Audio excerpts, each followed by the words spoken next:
And God remembered Noah, and every living thing, and all the cattle that was with him in the ark. And God made a wind to pass over the earth, and the waters assuaged. The fountains also of the deep and the windows of heaven were stopped, and the rain from heaven was restrained, and the waters returned from off the earth continually. And after the end of 150 days the waters were abated. And the ark rested in the 7th month, on the 17th day of the month, upon the mountains of Ararat. And the waters decreased continually until the 10th month.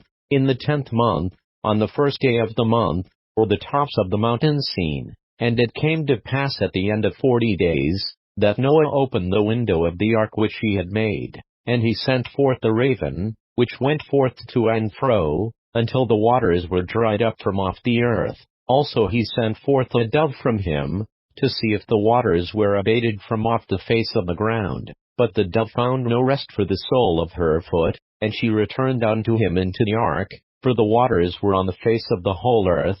Then he put forth his hand, and took her, and pulled her in unto him into the ark. And he stayed yet other 7 days, and again he sent forth the dove out of the ark. And the dove came into him in the evening, and, lo, in her mouth was an olive leaf plucked off.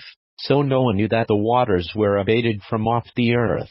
And he stayed yet other 7 days, and sent forth the dove, which returned not again unto him any more. And it came to pass in the 601st year, in the 1st month, the 1st day of the month, the waters were dried up from off the earth. And Noah removed the covering of the ark, and looked, and, behold, the face of the ground was dry. And in the 2nd month, on the 27th day of the month, was the earth dried. And God spake unto Noah, saying, Go forth of the ark, thou, and thy wife, and thy sons, and thy sons' wives with thee. Bring forth with thee every living thing that is with thee, of all flesh, both of fowl, and of cattle, and of every creeping thing that creepeth upon the earth, that they may breed abundantly in the earth, and be fruitful, and multiply upon the earth.